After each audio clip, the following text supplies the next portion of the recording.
മധ്യവേനൽ അവധിക്കാലത്തും ഇടുക്കി ചെറുതോണി അണക്കെട്ടുകൾ സന്ദർശകർക്കായി തുറന്നു കൊടുക്കാത്തതിൽ പ്രതിഷേധം ശക്തമാവുകയാണ്. സഞ്ചാരികളിൽ ഒരാൾ ഡാമിൽ കടന്ന് താഴിട്ട് പൂട്ടിയതിനെ തുടർന്ന് സുരക്ഷാ ക്രമീകരണങ്ങളുടെ പേരിലാണ് അണക്കെട്ടിലേക്ക് പ്രവേശനം നിരോധിച്ചിരിക്കുന്നത്.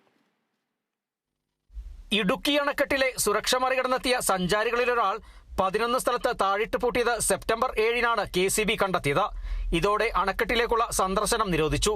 തുറന്നു കൊടുക്കണമെന്ന ആവശ്യം ശക്തമായതിനെ തുടർന്ന് ക്രിസ്മസ് പുതുവത്സരം പ്രമാണിച്ച് 10 ദിവസം സഞ്ചാരികളെ പ്രവേശിപ്പിച്ചു. ഡാമുകൾക്ക് മുകളിലൂടെ കാൽനടയാത്ര പോലീസ് വിലക്കിയതോടെ KCB ഹൈഡൽ ടൂറിസം വിഭാഗത്തിന്റെ ബഗ്ഗി കാറിലാണ് സഞ്ചാരികളെ കൊണ്ടുപോയത്. ഡിസംബർ 31-ന് ഇതും അവസാനിപ്പിച്ചു. അണക്കെട്ട് കാണാൻ അവസരമില്ലാത്തതിനാൽ ഇവിടേക്കെത്തുന്ന സഞ്ചാരികളുടെ എണ്ണവും കുറഞ്ഞു. ടൂറിസം രംഗത്ത് നിന്ന് കിട്ടിയിരുന്ന വരുമാനവും നിലച്ചതോടെ ചെറുതോണിക്കാർ കടുത്ത പ്രതിസന്ധിയിലായി. സ്ഥാപനങ്ങളിൽ നിന്നും ജീവനക്കാരെ പിരിച്ചുവിടാനും തുടങ്ങി.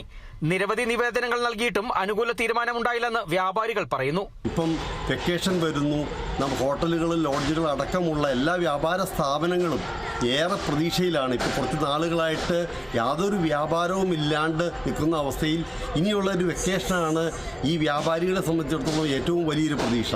ഈ സമയത്തും ഇത്രയുമായിട്ടും ഉദ്യോഗസ്ഥരുടെ സ്ഥാനത്തുനിന്ന് യാതൊരുവിധ നടപടിയും ഇത് തുറക്കുന്നതിന് വേണ്ടി ഇതുവരെ സ്വീകരിച്ചിട്ടില്ല.